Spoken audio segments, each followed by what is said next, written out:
पश्यन्तु मा कश्चित् दुःखभाग् भवेत्।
A warm welcome to the audience and experts on the panel to TruWellth's Obesity Awareness Program on the eve of World Obesity Day.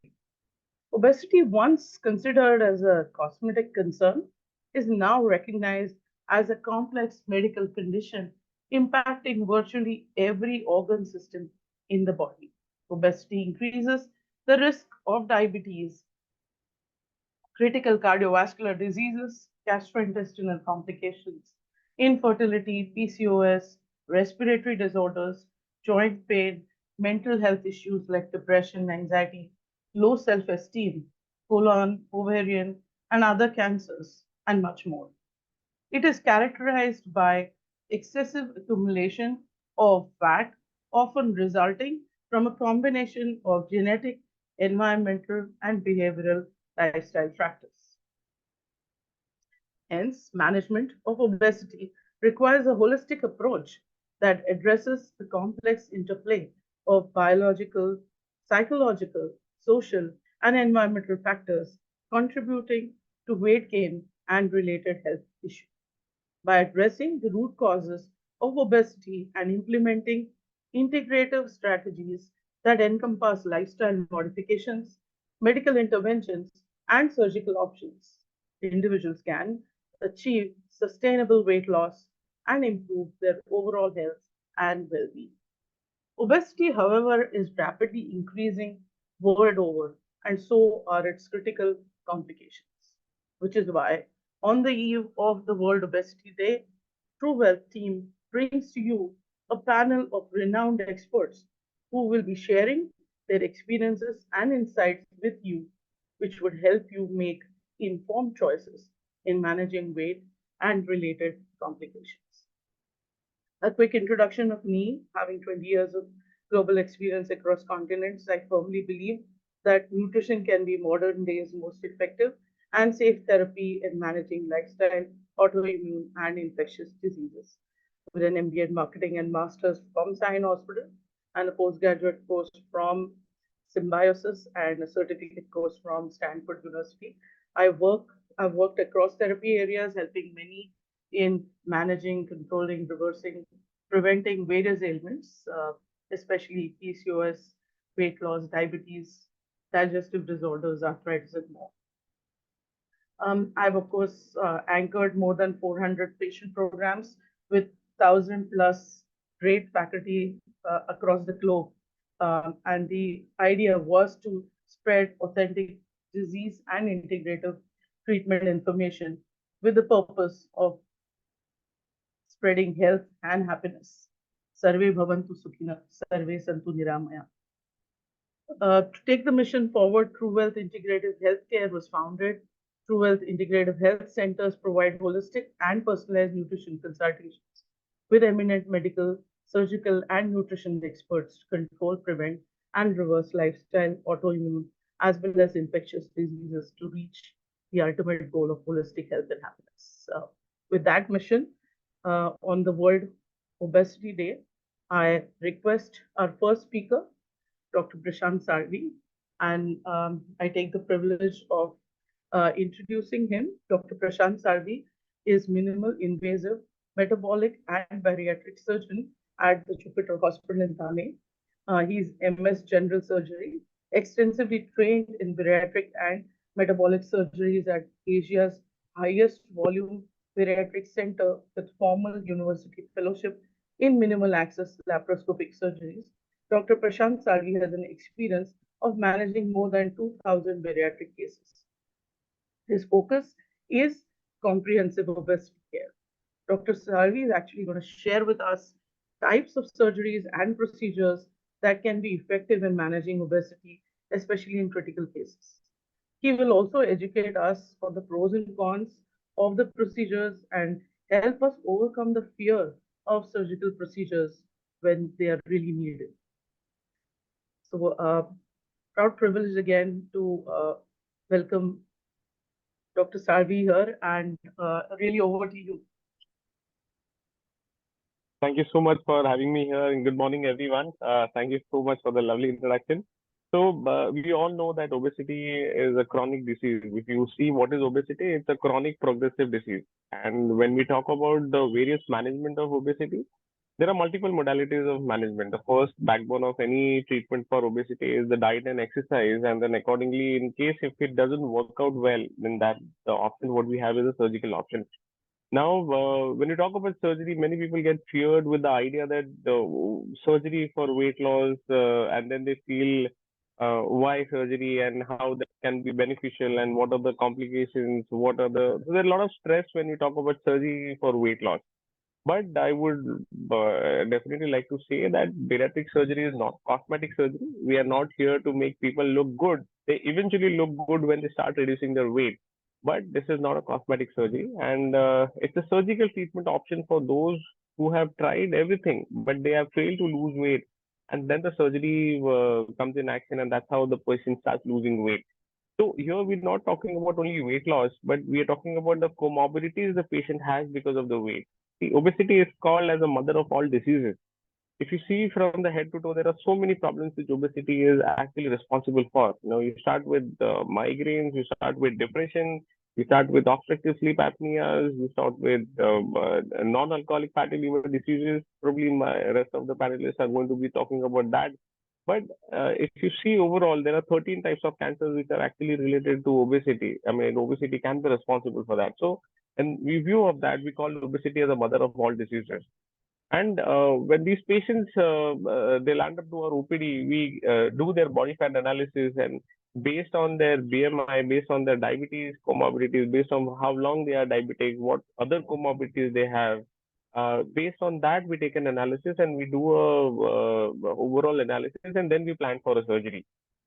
Now, surgery, not everybody can undergo surgery. There are some guidelines based on which the patient can undergo surgery. So, if the patient's BMI is above 30 and the patient has comorbidities like diabetes, blood pressure, either one of the two or maybe two of the comorbidities, that patient can, as per the guidelines, the Indian obesity guidelines, can undergo surgery. If the patient's BMI is above 35 and the patient do not have any comorbidities, those patients can also undergo bariatric surgery as per the guidelines. Now, when you talk about the surgery, so like what I said, these are the criteria. So above 35, above 30. So there are a lot of research going on, and people have already started doing bariatric surgery for lesser BMI patients, patients who have less than or more than 2027 BMI. They are not into obesity category 1 or 2, but then these patients are poorly controlled diabetic. They have 100, 200 units of insulin, but the sugars are still not controlled. So these are the lean, fat Asian individuals wherein bariatric surgery, metabolic surgery can help reverse the diabetes, and that's how these patients can also undergo bariatric surgery as per the guidelines. Now, in general, when you talk about surgical aspects, so surgery in general terms for common man, it is only of three types. One is a restriction, when you restrict the amount of food. The other is a malabsorption, and the third one is a combination of restriction and malabsorption. Now, when you talk about the surgical restriction, so that's the sleeve gastrectomy. If you see the amount of stomach which we cut it out and take it out, so that's the sleeve which is left behind. This is the stomach which is left behind in the body. Ideally, the capacity of the stomach would be around 1 to 1.5 liters. And when we decrease the size of the stomach by removing laparoscopically, we remove this excess portion of the stomach. When we remove the stomach, what is left behind is around 70 to 140 ml. Now, that's a kind of restriction a patient when you do the surgery. The other kind of restriction is a intragastric balloon, wherein we put in a balloon, inflate the balloon to a level of 500 ml or so, and that causes restriction, and the patient doesn't cannot have much of the food because a lot of restriction happens, and the patient stops eating immediately after limited amount of food. The third procedure is also called as an endoscopic sleeve gastroplasty, wherein we suture the stomach from inside and we decrease the size of the stomach.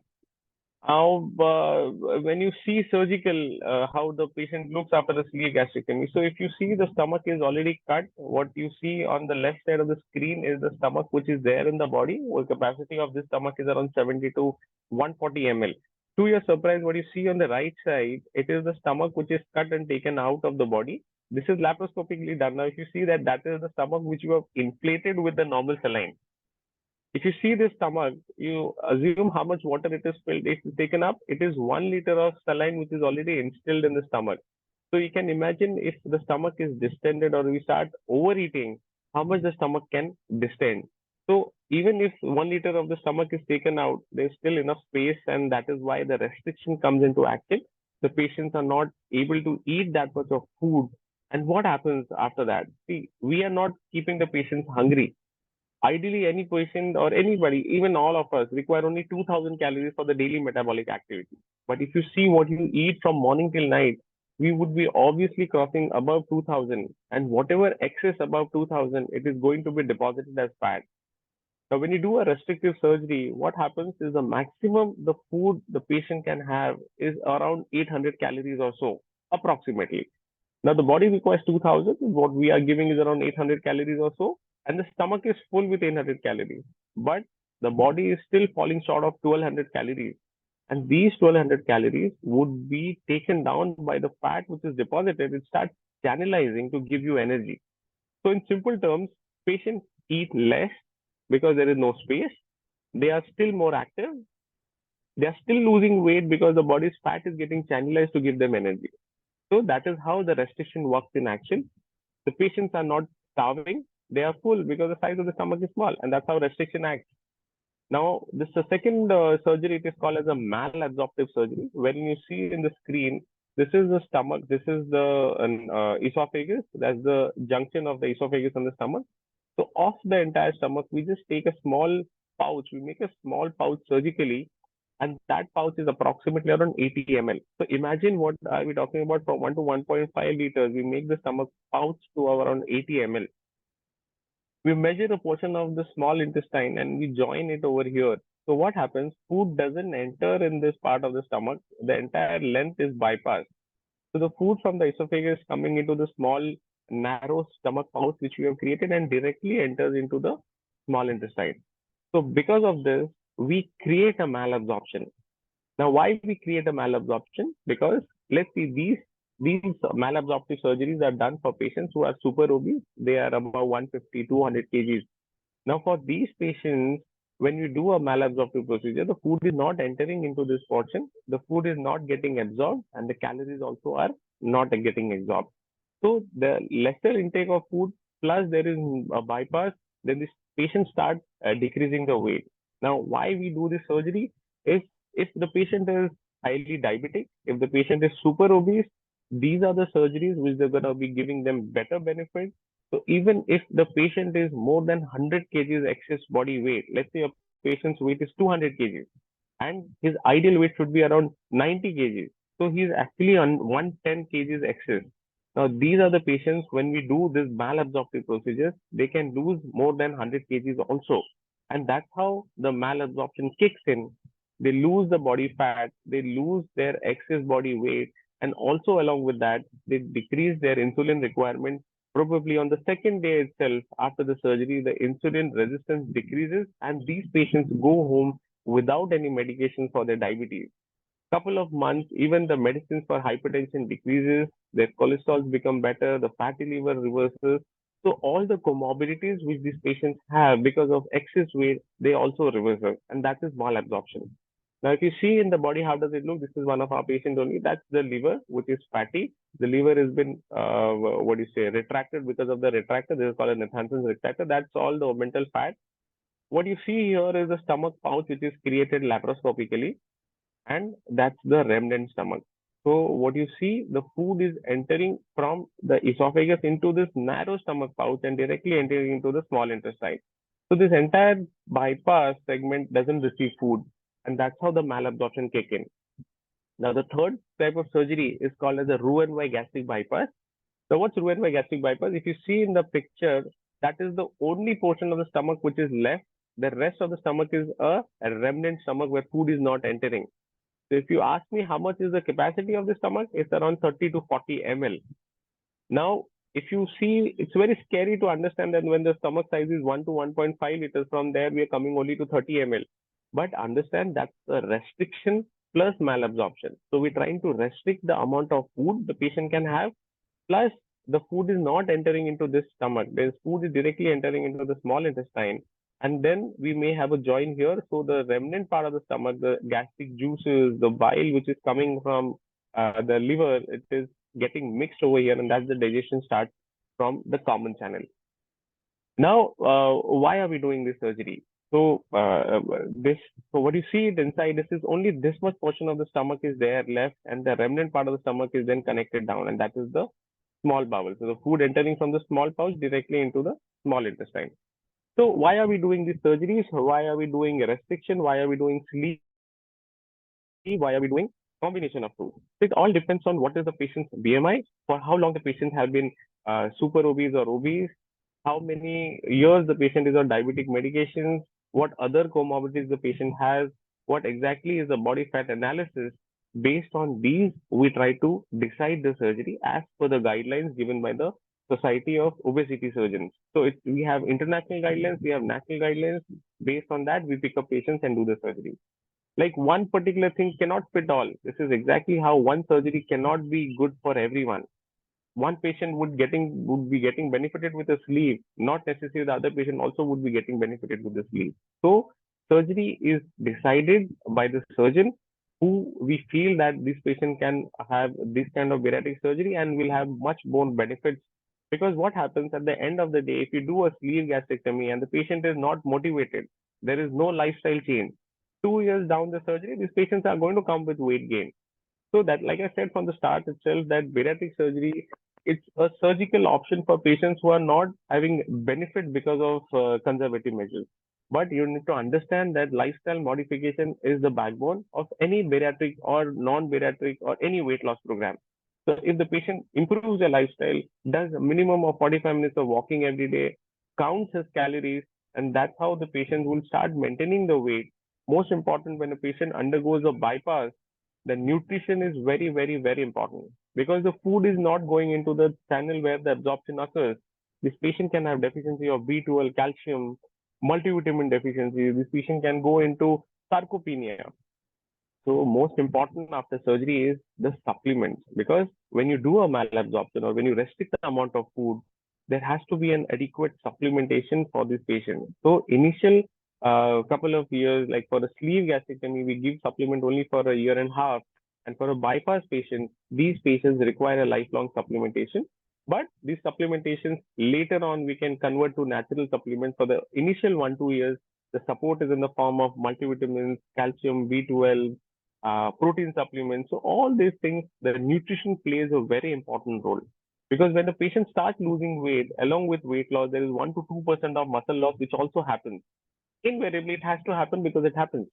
Now, we cannot afford to have these patients lose their muscle mass, and that is why when we give supplements, the muscle mass is intact, and the patients only lose the fat mass. And that's how the bariatric surgery helps. So the positive effects, definitely there's significant weight loss. There's improvement of type 2 diabetes on the second day itself. If the patient is so I have patients who are on 200, 250 units of insulin, and practically on the third day of surgery, they were off insulin, they are off on medication. So at this point of time, they have been now more than 2 years post the surgery, they are particularly not taking any medication for the diabetes. The diabetes is reversed because the insulin resistance, which happens because of obesity, it is not dependent on the weight loss. The fact that on the second, third day of surgery, the sugars normalize is because of the normal hormonal changes which happens inside the body. So all this GLP-1, PYY, these hormones which were dormant for a lot of time, they get channelized, and that's how the sugars get controlled and the insulin resistance come down. So that's how obesity can cause diabetes, and bariatric surgery can reverse diabetes also.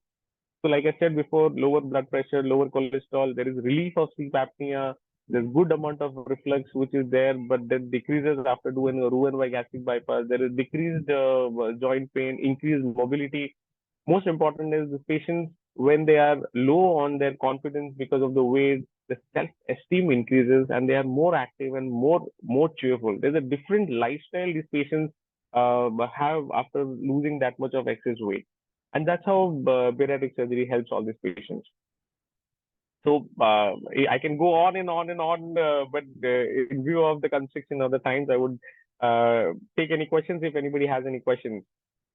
Sure. So at the end of the session, I think we will take Sure. up questions, but Correct. really appreciate you sharing so many details in such a short time with us, Dr. Salvi. We will actually quickly move on to our next speaker, and of course, we will come back to you with questions. 100%. Thanks. Obesity can actually have an impact on our gut health greatly, and obesity is associated with an increased risk of several gastrointestinal disorders, which in turn can worsen the obesity related complications, and of course then impact our overall well-being. Fatty liver, pancreatitis, reflux, GI cancers, these are really well known these days. Our next expert, Dr. Mukta Bapat, is going to give us a deeper understanding of the obesity and the gut connection. Dr. Mukta Bapat is MD, DM Gastroenterology. She has been an associate professor at the coveted KEM Hospital. Currently, she's practicing at Jupiter Hospital, Thane, and has contributed to various books, original articles, and has been speakers at various conferences, TV, and radio programs. So really over to you, Dr. Mukta Bapat. Thank you, Rajashree, and good morning to everybody, and thanks for a very kind invite. Prashant has described in detail, so I will not go into the basic details of obesity.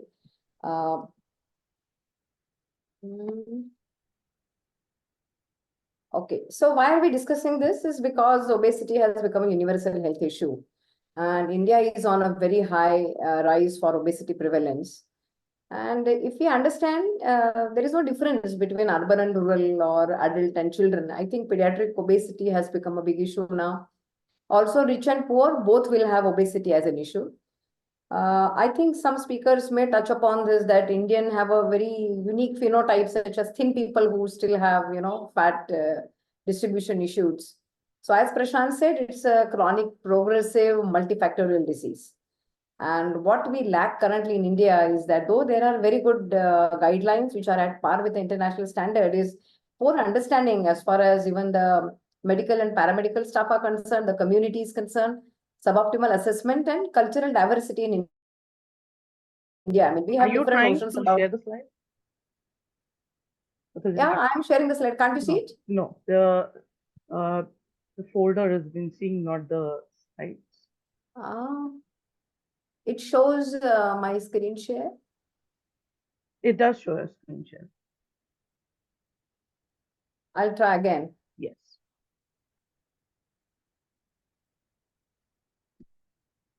Is it seen now? No, not yet. 1 second.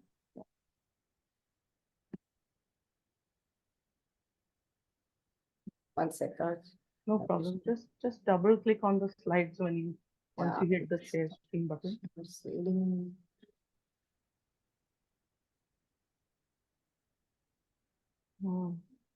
Yeah, you can double click on it. It's seen now?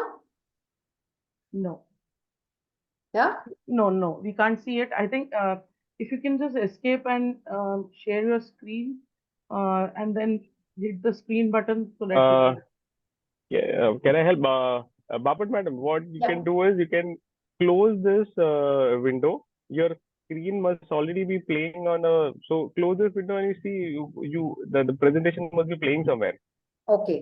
So Is it? now Is the I'll start presentation when- again. open? So when you Second. share your screen, you see the presentation which is playing. You click on that. No. Ma'am, first open your presentation. Just stop sharing the screen. Open your Stop presentation. sharing. Open the presentation and then share screen. It's open actually. I'll open it again. Just a minute. Give me a minute. I'm sure, really sorry. sure. No problem.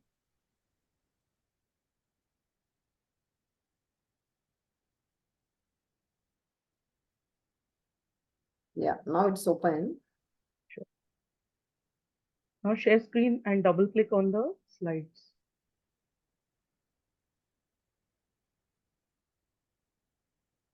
I can't go to Zoom now. 1 second. If you go to Zoom, just escape.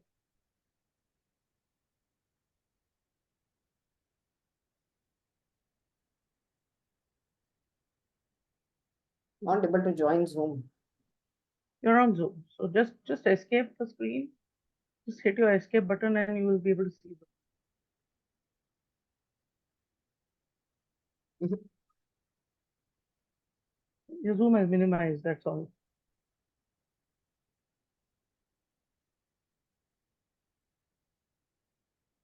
Yeah. No, we still can't see Now those. let me try. Yeah.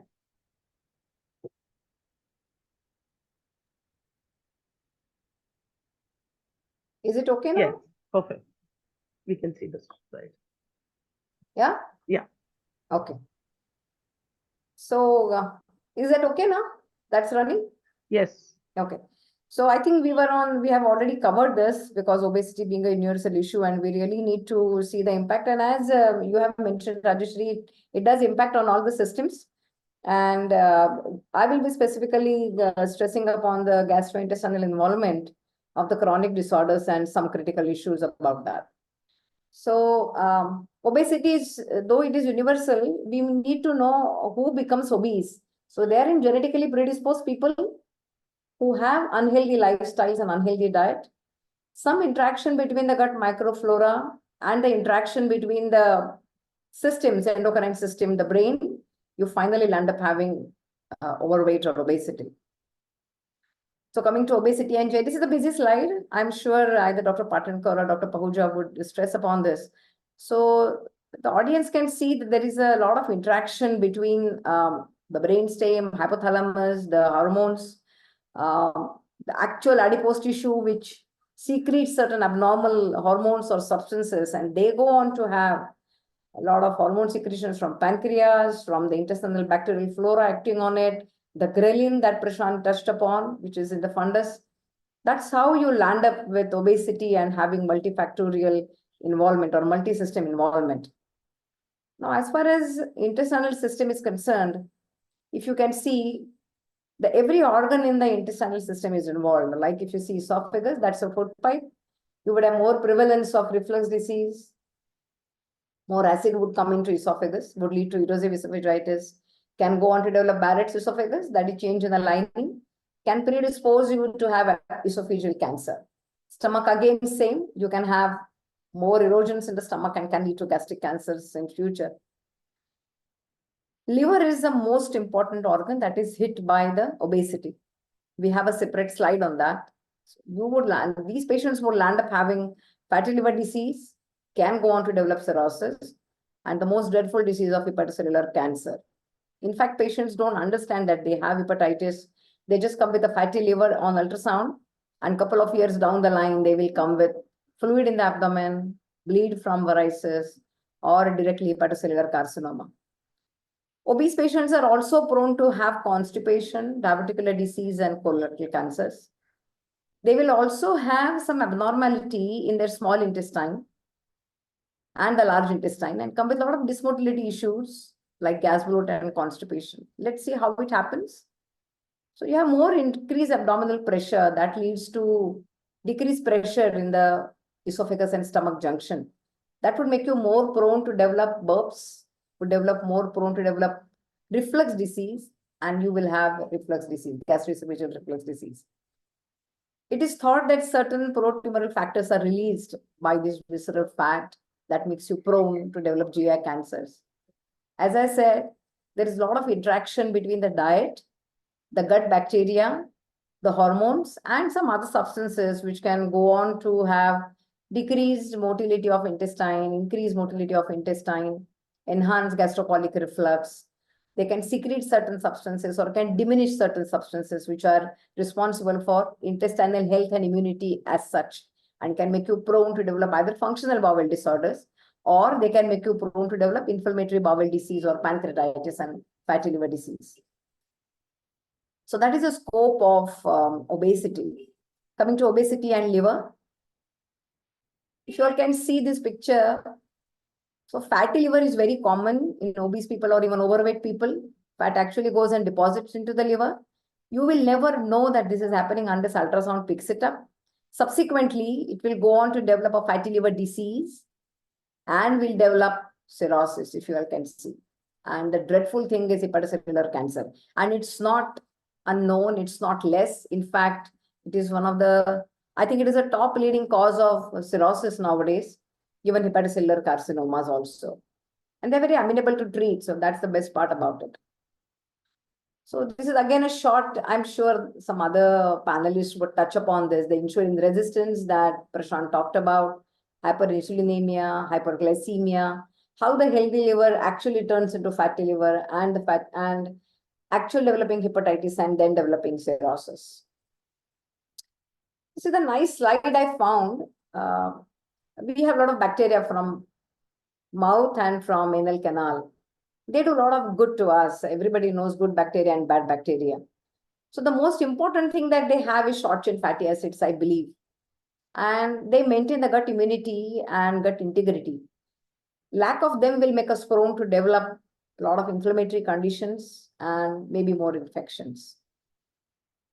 Because of dysmotility, we can have more burpers, bloaters, constipation, having diverticular disease, and also IBS symptoms because they have either lactose intolerance or they may not tolerate certain other substances which are gasogenic. So this is where probably nutrition will have a lot of role to play. Changing the bacteria, helping to change the intestinal barrier into a healthy barrier, and then changing the metabolic outcomes in these obese individuals so that we can decrease the insulin resistance, decrease the triglycerides. The exercise can help to get fat down and subsequently get these people out of their mental or psychological symptoms. This is another busy slide. Just I want you all to understand that how obesity can affect inflammatory bowel disease, irritable bowel syndrome, celiac disease, reflux, pancreatitis, and liver disease, of which liver disease and inflammatory bowel disease are critical health issues. The rest all are chronic diseases, which can be taken care as patients keep coming to the OPD. But liver disease and inflammatory bowel disease need very specific attention. I've got 2 slides on that. So anybody who is overweight and who is found to have liver disease really needs to be very careful about his follow-up with the doctors. Apart from hepatologists or liver specialists, they do need nutritionists to take care of their weight loss, take care of their nutrition, take care of their protein intake and protein supplements as omega-3 fatty acids, or how exactly they can go about the diet using Indian diet, not very fancy diet definitely. So these are patients with inflammatory bowel disease. They also can undergo bariatric surgeries if needed. They are on immunosuppressants, so they will be prone to develop a lot of inflammatory conditions or infections rather. They also need to take care of their sarcopenia, and protein intake should be monitored. So another important area for nutrition here. And when they are on steroids or immunosuppressants, one needs a specific sort of attention to their calcium and their vitamin deficiencies. They really need special address. So this is, I think, second last slide. So I would like to end here by saying that obesity is a very, very genuine and important problem, and a lot of insight is required for that. Any doctor who sees, maybe he's a physician, he's a family physician, he's a surgeon or a gastroenterologist, or even a nutritionist for that matter, a thorough assessment is required to rule out any endocrine cause or any other treatable cause. All systems should be carefully evaluated because we have a lot of cardiovascular, pulmonary implications, and they are responsible for high death rate. This cannot be underrated at any time. We must also look for development of malignancies. Diet, exercise, and medicines. I think the subsequent lectures will concentrate on that. They have a crucial role in management of these people. We must avoid any extra unnecessary, unindicated options for weight control. We should use natural resources, but when it is required, we should turn to right medicines and surgery, as Dr. Salvi suggested in his talk. So that's my last slide. A very vigilant approach for obesity, a proper assessment, right pharmacotherapeutics, motivation to these people. As a community, we should know that there should be no body shaming. There should be no fun made of these people. It is extremely important. I mean, it goes a long way for making them a healthy inclusion in the society. Prevent any comorbidities and help them to have a better disease-free or a disease-controlled life. Obesity is not a choice, but it's lack of your options. And even if we get it in genetics, we have our lifestyle to manage how we can overcome it. Thank you. Thanks, Rajashree. Thanks again for allowing me to be here to share the slides. Thank you. Great. Thank you so much for so many insights in basically gut health, because we all know, and suddenly we see so much of noise around fatty liver, of course, and cancers and much more now. So your role is actually getting more and more important in managing obesity, really. Having said that, we will, of course, have some questions for you at the end of the session. But we'll move forward with our next speaker, Dr. Vimal Pahuja. Comprehensive multidisciplinary care, including holistic assessment of patient's history, personalized treatment planning, including nutrition, physical activity, and lifestyle management, is vital. But understanding obesity as a disease from diverse angles is actually the crux. Our next speaker, Dr. Vimal Pahuja, will be taking us through this complex topic in a simpler way with a scientific approach. We're really looking forward to this. He's currently practicing consultant and in charge of the Metabolic department at Dr. L.H. Hiranandani Hospital, Mumbai. He has 3 decades of experience in metabolic diseases with MD in internal medicine. He is trained in internal medicine in the US and diabetology from UK. He is a SCOPE certified obesity physician, faculty for fellowship in obesity, body metabolism and nutrition, and fellowship in diabetes by MUHS at the Dr. L.H. Hiranandani Hospital. He is a member of the Obesity Task Force, Maharashtra State, and has been speaker and organizer at many national and international conferences. So over to you, Dr. Vimal Pahuja. We are really looking forward to your insights.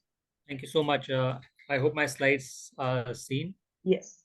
Yes, a little bit of hurry because I have to leave. So, well, everybody has spoken a lot about the treatments of obesity, what are the derangements.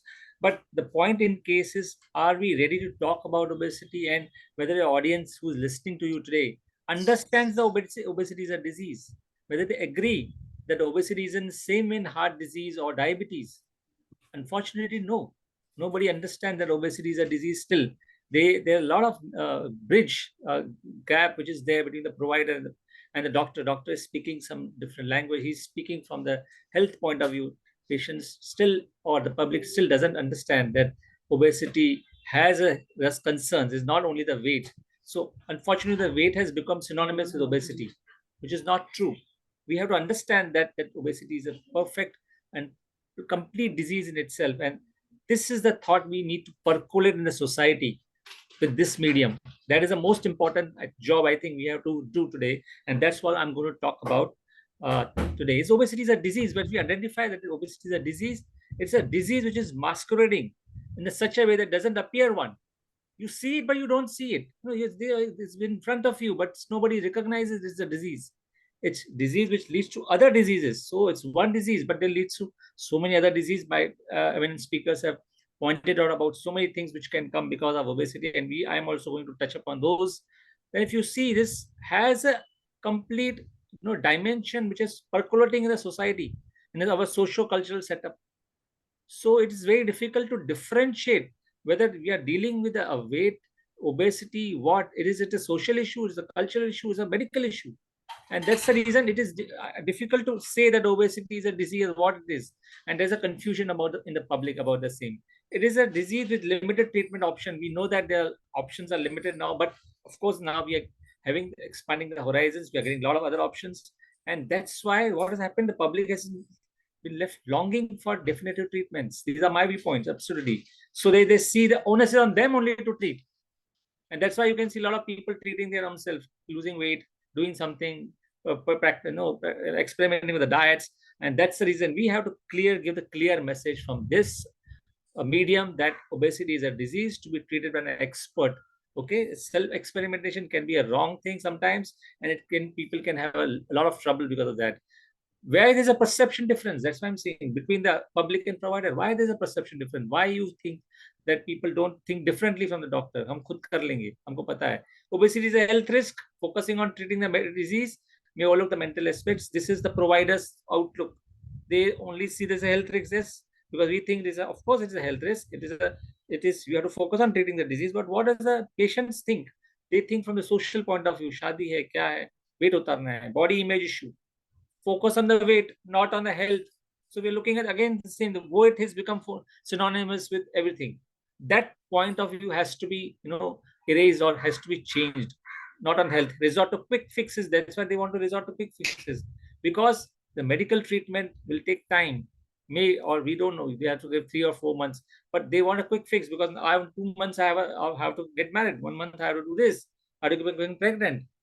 We have to quick fixes, and that's why they are gullible for the quickery. And this is what my message to the entire audience, that please understand that there are no quick fixes in this. If you're doing some quick fix, it's going to come back and hit you hard again. World is getting fatter. This is a recent article published in the Lancet, 29th February, which shows that how fat we have become. See the India here, green. Actually, hardly any prevalence of obesity. And look at today, 2022.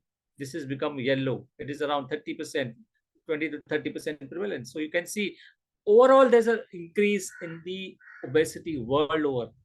And that's something which is alarming for us. And of course, if by 2040, we will have 2 times more overweight people, not we have today, 3 times more obese people, and 33% of the women who are in the reproductive age group will be obese, which is a very bad news for us, because these obese women will lead to the progeny which are obese and diabetic. And this whole world is going to become diabetic slowly if you continue like this. And now in India, what you're seeing, urban and rural, no area is spared.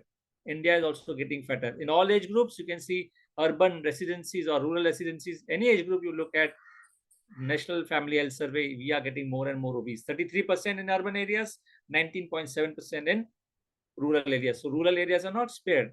If you think that rural is गांव में सब ठीक है, नहीं है, बहुत खराब होने वाला है.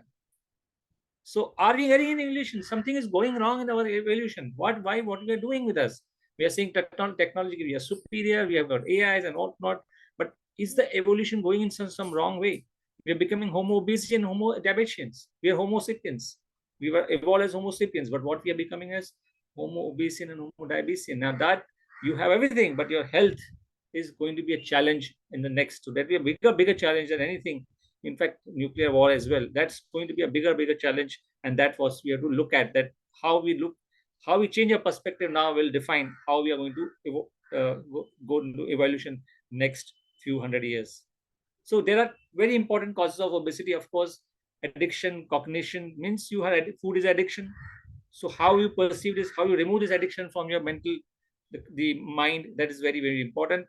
The genetics and epigenetics are very important causes. So genetics is there, genes are there, but the changes which are happening because of the day-to-day environmental influences is also very important. So those influences have to be negated. Some people may not be having genetic influence. They don't have genes, but they still are obese. These are epigenetic changes, because of the wholesome environmental influences throughout the journey of life. Nutrition, hormones are very important. Exercise and activity levels, of course, sedentary lifestyle is one. Sleep is very important. Stress, immunity, all are important. So these are multifactorial causes. Multiple factors are influencing the obesity. It's not one factor. And of course, then overall influences how is the workplace and how is the stress, how is the community and lifestyle in the community, whether you have sufficient places to walk, do exercise, so on and so forth. What is your food policy? Are you getting a food procurement is such a problem. आप किसको बोलोगे diet करो, नहीं कर सकते sir, खाना मिलता नहीं है, हेल्दी खाना मिलता नहीं है. We serve only vada pav, we serve only dosa, this is only served in a canteen. Food procurement is such a problem. What we're talking about, taking out obesity, procurement of a proper and healthy food is a problem. Healthcare and policy delivery is also very important. Financing, funding, all these things. We have to think positively and to look at some very, very measures, concrete measures to take out these problems, to eliminate those factors slowly. Otherwise, it is going to be a problem for everybody. So obesity is the mother of all disease. Dr. Prashant Salvi told, but there are many diseases. You name from head to toe, there are so many diseases which are caused by obesity. So I think this is enough to say that obesity is a disease itself. Look at yourself. Look, if you are having particular BMI more than 25 kilogram per meter square, or waist circumference more than 90 centimeters for Indian males and 80 centimeters for Indian females, is enough to qualify you as obese. Thus, of course, you can say BMI may be a fallacious. It can be a problem. That is the simplest tool. That's why we define with BMI. But if you can do a body composition and say your body fat percentage is more than 25% or 30% for females, it is obesity, and you should start doing something about it. What you should do is the question now. Should I do an exercise, or should I diet, or should I take a medication and directly go for surgery? There are stages what you have supposed to do, and we define those stages depending on how many problems you have with obesity. You have diabetes, you have blood pressure, you should do fast. Now there's no time. If you don't have any complication as yet, you are still free of any problems, mental problems, or you don't have any mechanical problems, you don't have back pains and nothing, you still have time. You can give yourself time for diet and exercise. Surgery will be indicated. There's a particular time when there are multiple complications not getting relieved by all the modalities. Then you should think about surgery, but we'll come to that one by one. So when you're talking about obesity treatment, you have to address the root cause of obesity. It should be evidence-based and it should be holistic. It should not be one treatment, diet kar rahe hai bas. That's not going to work. You have to close all the loopholes, stress, sleep. I will show you all those things. Multidisciplinary approach. And we are having a curated program, which is called Hiranandani program. We give 800 calorie diet, as Dr. Salvi was saying, but patient will not feel that they are starving. The diets are curated in such a way that they feel satiated throughout. With 800 calories, 850 calories, they feel that they have full, and they are able to exercise, be active, complete 10,000 steps, work in a gym, and they are able to do everything which is required by a human to work, progress, productive level increases, they feel energetic. So with proper diets, with proper thought plan of exercises, you can actually deliver good results.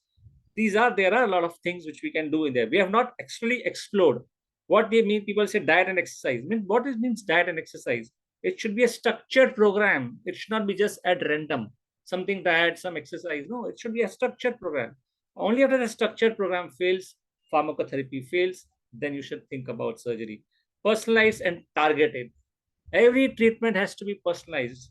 No one shirt will fit all. That is very, very important message. It has to be personalized and targeted, and that will be decided by an expert. And it should promise realistic expectation. You should expect something unusual out of the treatment. You should promise that this is what I'm going to deliver. So that should be very upfront, and it should be very clear and transparent. So obesity treatment, then it will be successful. So science of weight loss is so simple that if you eat less and move more, it's going to give you weight loss and you will be able to maintain that weight. Not so simple. because brain is there to take care of that. Hormones is going to balance your energy intake and output. Whatever you do is going to actually resist weight loss. Weight is the only thing which is going to go up evolution wise, and brain is the only thing. Brain is going to wire in such a way that is going to stop you from weight loss, and that's why it is very difficult. It's not that simple always to lose weight, because there is something physiology which is there. It's not always physics which is coming to play. There's a physiology which is coming into play, and those are hormones which are going to counter those efforts which you are doing. That's why we have to, throughout the life, there's a battle of forces which is going to come. Healthy diet, physical activity, sleep, stress reductions, eating patterns, weight stabilizing, all have to be there. You have to do everything. Sleep acha hona chahiye. You should have proper diet, exercise, ideal lifestyle, what we say. But it's very difficult, ideal lifestyle. So how do you juggle? That is what most important. How do you make patient juggle in the ideal lifestyle in this world which is very fast? And that's the challenge in which we are trying to help out patients in our program. So abnormal dietary constituents and healthy muscle. Muscle is very, very important. I touched upon muscle. Muscle, people forget. When they lose weight, they will lose muscle. Anything, bariatric surgery, medications, everything will cause muscle loss. There'll be some muscle loss, maybe 10%, 20%, will be some muscle loss. People are doing diets on their own. They are not looking at the protein. They are losing a lot of muscle. Believe me, muscle is the only thing which is going to protect you long term for weight maintenance and for also for your fractures and falls. As you grow old, if you lose muscle with all these things, you have prone for fractures and falls as well. Muscle is very important. Preserve the muscle, and that's why body composition, looking at not only weight but composition. What I'm losing muscle or losing fat. That becomes very important. That's why it should be a periodic screening for that, and muscle mass has to be preserved. There we screen the muscle. There's some dynamometer. You can look at the sarcopenia, look at the muscle loss, try to increase the protein and exercise. And strength training becomes very important. Dr. Patankar is going to touch upon diet, exercise in a very elaborate way. I'm not going to touch upon that. He's an expert in that, but just saying that protein, weight strengthening is also very important. You have all the options. Medications are very, very important. Behavioral, of course, counseling, stress eating, a lot of things are there. We discuss all those things. Behavioral therapy. Mind also becomes important. People don't recognize that I may be stress eating or I may be emotionally eating, and mind has nothing to do with obesity. 100%. Everything is located in the mind. Obesity is in the mind, what we say. So you have to treat your mind first. You should be motivated. You should be very positive about your weight loss. Then only you will have a weight loss. If you have emotional stress, depression, anxiety, that should be treated first. And then you should move ahead with the journey of weight loss. Calorie deficit, physical activity, yes, those are important. Pharmacology is very, very important, because this is a disease which we say. For heart disease, you take medicine. For blood pressure, you take a pill. Don't shy away to take a pill. Then why are you shy away taking a pill for obesity? It's a disease. And so this pill will help you to reduce that problems which are going to come because of obesity. Side effects are with anything and everything in the earth. Side effects are going to be there with everything. We are upfront with the effects of the drug and side effects of the drug. They are not very notorious side effects. The drug, right? We juggle with the side effects, and if you don't tolerate, we stop it. But at least we should give the drug so that you should be able to get out of the obesity, conundrum. You will be able to, otherwise you'll be in the maze of obesity, and you will be keep going square one. The law weight yoing people keep coming, 5 kilo loss, then 5 kilo, 10 kilo gain. This is thing. In fact, bariatric surgery also. After bariatric surgery, we have used medication. People who are not able to lose weight, we have used medicines and they lost weight. So post-bariatric surgery also, medicines are important. So surgery, of course, then you have balloons, and then you have surgeries. All modalities of treatment, depending on the situation and comorbidities, we decide. Now you can see the surgeries, bariatric surgery, 30% weight loss, but medicines are able to breach that mark. New medicines are coming. New obesity medicines are becoming safer, better, and they are going to breach that mark of bariatric surgery. 25% weight loss with the new drug, semaglutide with Gadgil. Now new drug, there's a one more drug which is there, retatrutide. 25 to 30% weight loss will be seen with those drugs. So you can see we are breaching that mark of bariatric surgery with help of medicine. So medicines are be there because it's a disease. Diet, exercise should be the base. Of course, every therapy, diet and exercise, and it should be structured. It should not be unstructured. It should be there, but then you should have also medications with this. Thank you so much for your little small elaborate presentation from my side. Questions I think Dr. Patankar will answer from my behalf because I have to exit today for some important event. Thank you so much for inviting me here, Dr. Rajashree and True Health, and look forward to seeing you in some other meeting. Thank you. Sure. Thank you so much, Dr. Pahuja, for taking out time and sharing your insights. And we're really happy that you are working on a very focused program, which will help people really lose weight when it's so very difficult. And as we know that this disease is getting more and more alarming. I'm sure you will join us on more sessions we will be conducting on obesity in the future. Sure. Thank you so much. Thank you so much, sir. With that, we come to our next speaker for today. He's a prolific speaker and one of the earliest obesity physicians in our country. When we would normally wonder what is an obesity physician, he was already one, and he was already guiding his patients how to manage weight. Most of us really know him very well, Dr. Nitin Patankar. He will actually be covering the holistic approach in treating obesity and emphasizing on the physical activity aspects when it comes to yoga and also alternative support therapies, which could actually holistically help manage this disease. So I don't really, I'm going to take the proud privilege again to introduce him and then really over to him. He's MBBS, MD, General Medicine and Community Medicine. He's more than 30 years of experience, close to 40 years of experience in this field, trained in lifestyle disease management from Johns Hopkins University, Baltimore, and Duke's University, Durham, North Carolina, again, US. He's consultant diabetes management with diabetes reversal, obesity management, metabolic diseases reversal at Jupiter Hospital, Thane. He's director at Wisdom Diabetes and Yoga Clinic, consultant metabolic physician at the Dr. L.H. Hiranandani Hospital, Mumbai. So over to you, really, Dr. Nitin Patankar. We're looking forward to hear from you. Thank you, Rajashree. Thank you so much. Again, I will take a few minutes to share the screen. Yes.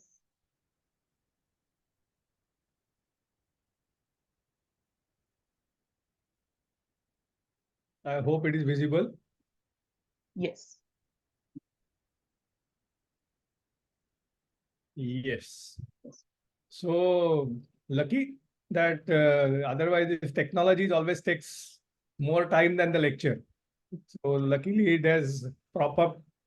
So today I'm going to talk on the role of ancillary therapy in obesity as in my experience.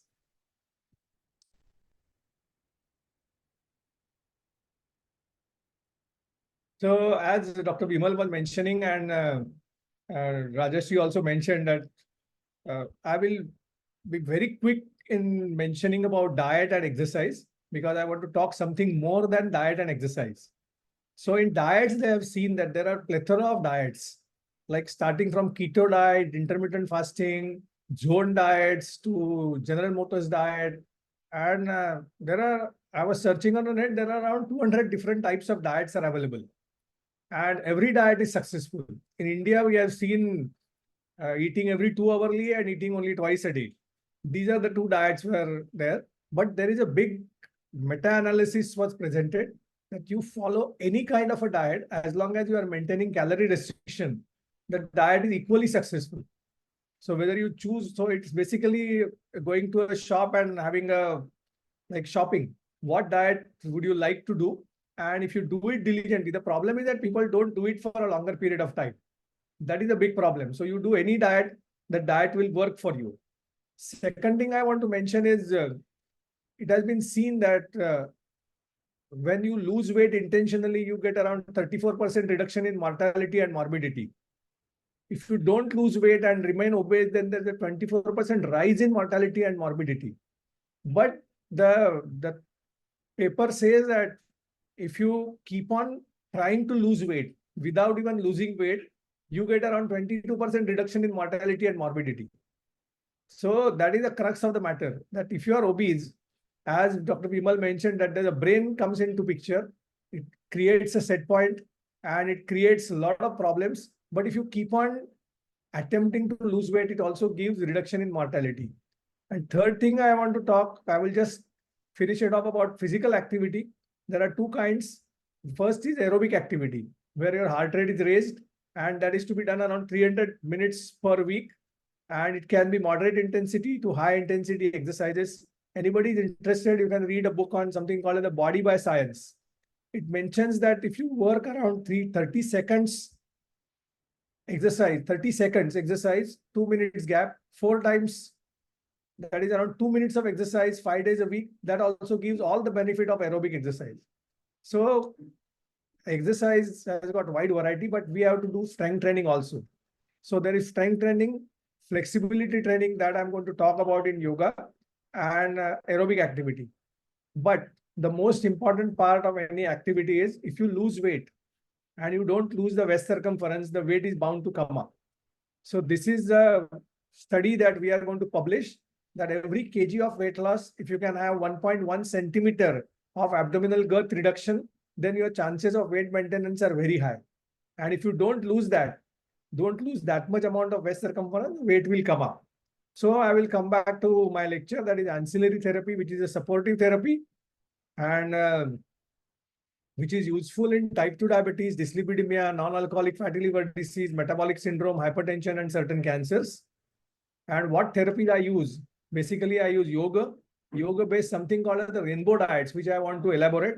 Then I use sound, vibration, binaural beat, and music therapy, and acupuncture. So these are the 4 things that I use as an ancillary treatment, and I will like to highlight on those points. So I'm going to skip all those slides because this is a lecture I had prepared. So to prove that there are studies which are available which say that yoga works for obesity management, diabetes management, insulin resistance, a lot of conditions which can be controlled by regular practice of yoga. So I'm going to skip those slides, which I am just going to present the evidence, because I assume that the audience will accept that whenever we are talking, the evidence is present. So I'll come back to this. So this is a concept typically in yoga called as chakras. So they are like root chakra, sacral chakra to crown chakra, and each chakra is given a color. So when I started learning about these chakras, a lot of my friends were criticizing me that, okay, these colors and these chakras are all like imaginations. But in 2012, Dr. Candon Spurt was a neuroscientist who proved that exactly on the spots where the yoga describes chakras, there are receptor densities which can attract and which can respond to emotional molecules on spinal cord. So that she called as nodes of emotions on spinal cord, and that is chakra. And still in recent times, we never knew why the chakras were given the colors. So the root chakra is of red color, then sacral chakra is of orange color, the upper abdomen, that is the Manipur chakra or solar chakra, is of yellow color. So I want to elaborate on that and how it is useful in planning diets. So this is a root chakra, and yoga books describe it is related to bones, bone minerals, bone marrow, and everything related to bones and immunity and inflammation, which is controlled by Muladhara chakra, and chakra is of red color. Now look at this. This is a 2019 article published in Journal of Nutrition and Metabolism, and it says that if you eat red color foods, it is anti-inflammatory, general antioxidant activity, and immune modulation. And then they're given like anthocyanins, carotenoids, L-gallic acid, L-gatins. There are so many substances which are like red colored, and they are linked to that. But still, root chakra may not be very evident. These are the exercises that I use, because there are multiple asanas in yoga. Now, all asanas are not for everyone. So suppose you have problems of bones and problems of immunity and problems of inflammation, which is common in yoga, then these are the asanas which are advised. And there are something kriyas or pranayam. So what we call it Kegel Kapalbhati or lower Kapalbhati, where you are exerting the expiration pressure by contracting the pelvic floor. So that is called as the lower Kapalbhati, and that is very useful in problems with root chakra. Then let us come to sacral chakra. What is described in yoga textbooks? So it says that it is related to ovaries, gonads, salt, and kidney. So imagine Swadhisthana chakra or sacral chakra, and color is given as orange. Now look at this. The orange color foods, again, this Journal of Nutrition says that if you can have the phytonutrients which are related to orange color, like beta carotenes, alpha carotenes, beta cryptoxanthines, bioflavonoids, they are related to antioxidant for fat tissues. So you can control oxidation activity in fat tissues. It helps in endocrine modulation and role in ovulatory and fertility processes. So orange foods, orange color, and sacral chakra. So there are various kinds of asanas basically related to PCOD, related to ovarian diseases, related to uterine diseases, and salt problems. So we give these asanas, and basically these asanas are very useful in controlling the conditions along with obesity. And then this is something called as a mid Kapalbhati, or where you are using suprapubic areas to generate the expiration pressure. Then let's come to solar chakra, which is called as the Manipur chakra. And yoga described it is related to your stomach, liver, pancreas, and spleen. And what the color is yellow. So chakra color is described as yellow. And Journal of Nutrition says that you use yellow colors as antioxidants for enzymatic activity, gastric motility and regulation, reduce glycemic impact, role in fostering a healthy gut and microbiome. So you use more of yellow colors.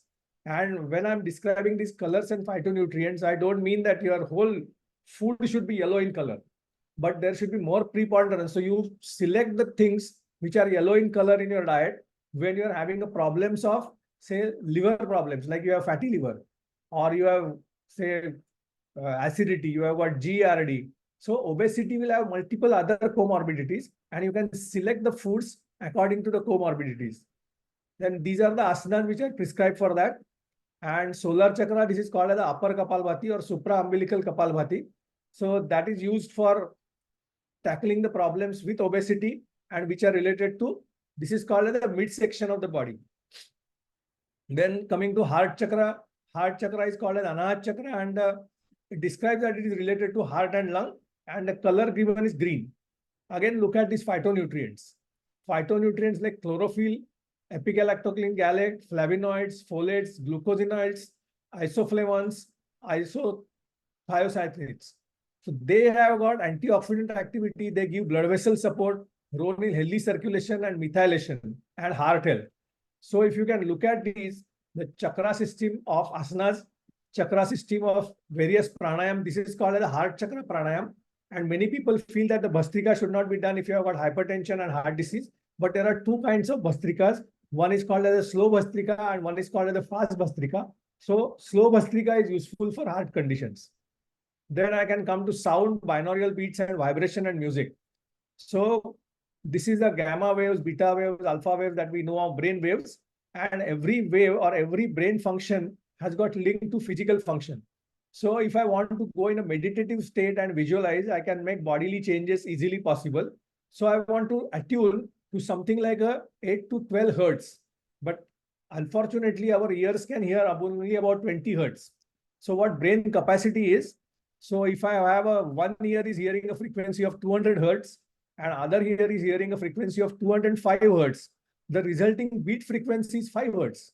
So my brain gets attenuated and it gets resonated to 5 hertz frequency, where I can go into easy meditative state. And this is, I want to show because this is a very new thing, that exposure to 6 hertz binaural beat on 250 hertz carrier tone for 30 minutes was utilized to study in quantitative electroencephalography. And it was shown that emotional states were evaluated by binaural mood scales, and pattern recorded for 10 minutes of exposure appeared to be brain functions to a meditative state. So brain can go into meditative state very easily.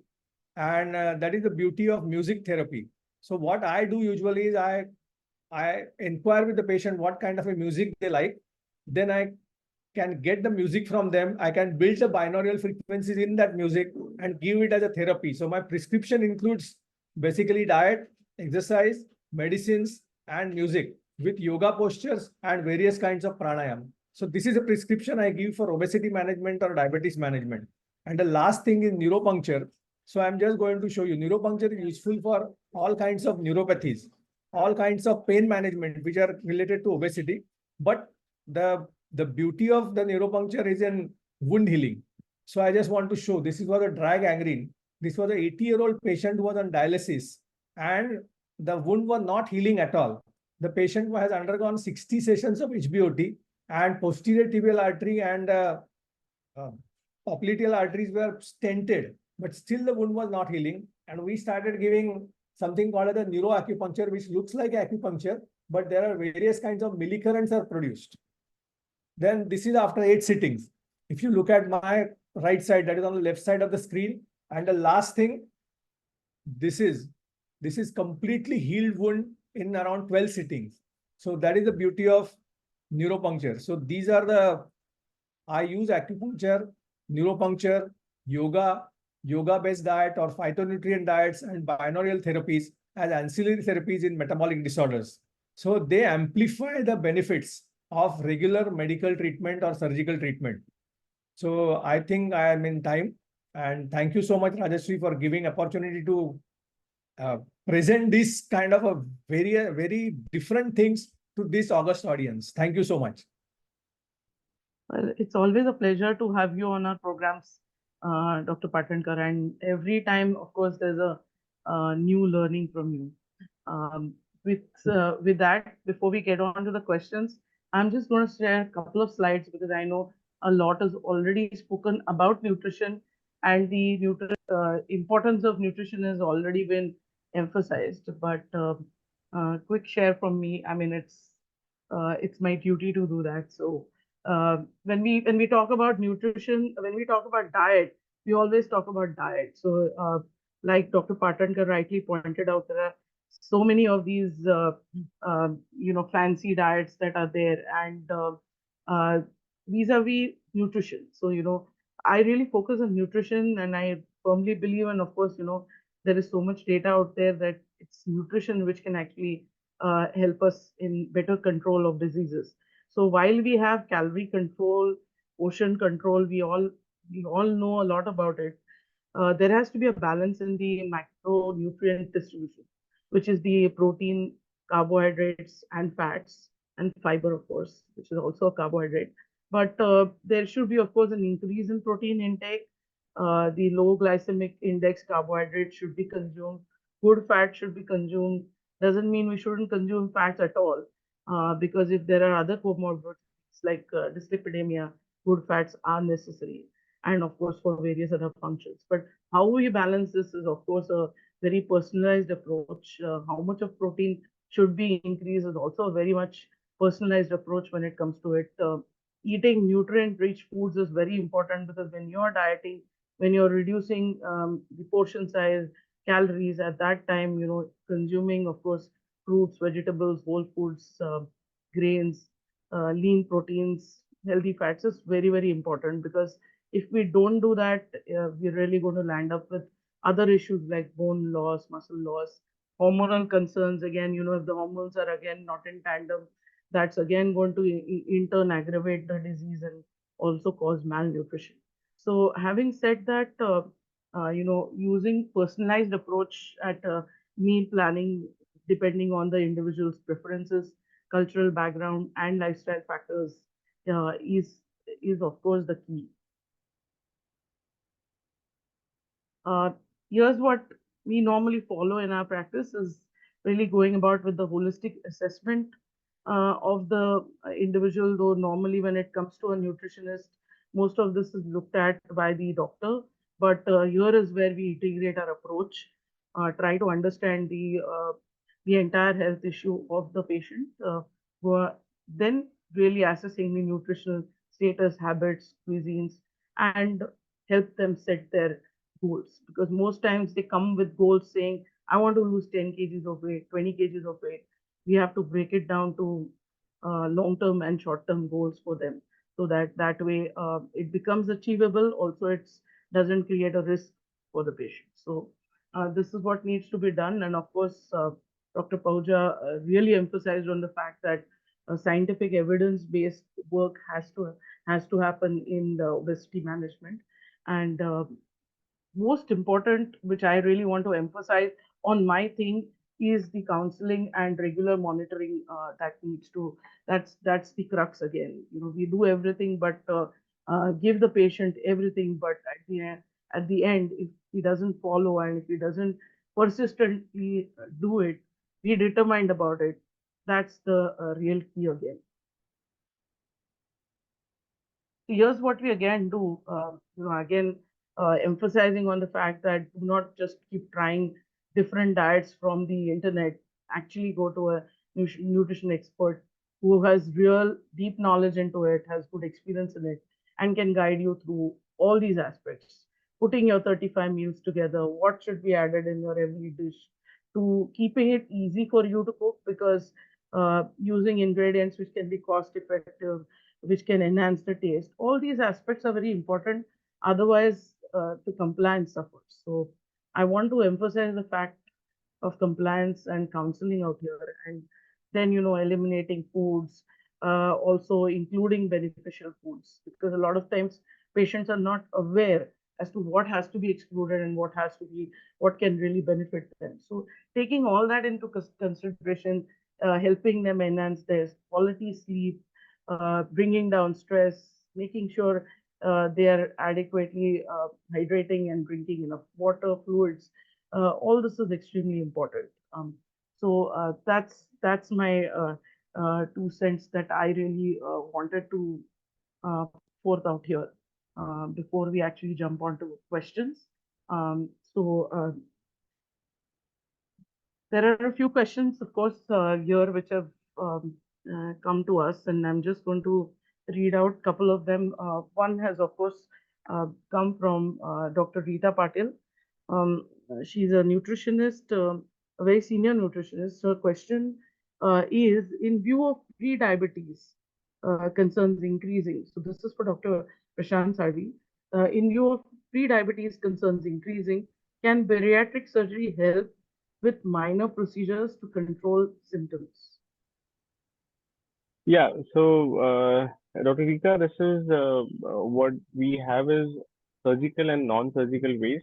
So in non-surgical ways also we have procedures such as intragastric balloon. So if the patient's BMI is to a certain limit and the patient is pre-diabetic, cholesterols are borderline, dyslipidemia, the patient has snoring issues, has obstructive sleep apnea. So for minor weights also we can have a temporary procedure which is called as an intragastric balloon, wherein we put in the balloon. So what we put is the world's first adjustable intragastric balloon, wherein we put the balloon and we keep it for 1 year. After 4 or 5 months, what happens? The patient starts eating again, and they feel that they can completely adopt and they can still eat the normal food. The quantity is still expanding. We again go in endoscopically. We increase the size of the balloon to make it to 750 ml, and then this further restriction happens, and then after a year's time we can definitely take out this balloon, because the balloon can be kept only for 1 year in the body, and the restriction which the body gets for 1 year, it's quite decent amount, because for 1 year if the patient restricts his food by the balloon, then there eventually the diet decreases. So this always say that 21 days example, people always say if you can do this thing for 21 days, then the habit actually forms. So for 1 year, if you have a restriction on the diet, after removal of the balloon, you can continue the restriction. But at the end moment, diet, exercise, like I always say, it is the backbone. Even after removal of the balloon, if you are having a very erratic diet, you can again get back to the weight. So diet, exercise, I would always stress upon before and after any kind of bariatric procedures. Great. So that answers Dr. Patil's question. There's another very critical question actually coming from Dr. Rekha Bhatkande. Her question is, my persistent concern is the mental health issues, and I think any of you can take it, maybe Dr. Patankar can take it. My persistent concern is the mental health issues that are associated with obesity, both because of obesity and because of the management of obesity. What tools do we use to predict, diagnose, or prognosticate these issues? Yeah, so basically that was the main reason why we started a program called a Hira Regain in Hiranandani Hospital, where we have got two counselors to uh, do the first assessment of the patient. And then there are a lot of behavioral changes. Then there are issues of coping with stress, family stress. And that's why the follow-up visits are kept more with counselors than with the doctors or dietitians. Because one diet return can be followed up for around 2 to 3 months. But the counselors are more important. And they have got various measuring techniques, starting from eating behavior to stress management to coping behaviors. And they use the techniques like motivational interviewing, motivational counseling. And then unless the behavioral change is precipitated, the treatment is not successful. So the counselor becomes a major part of our obesity management program. And other, I will try to elaborate on this. Like I mentioned about that slow Bhastrika. Slow Bhastrika is breathing around 6 beats per minute or 6 breaths per minute.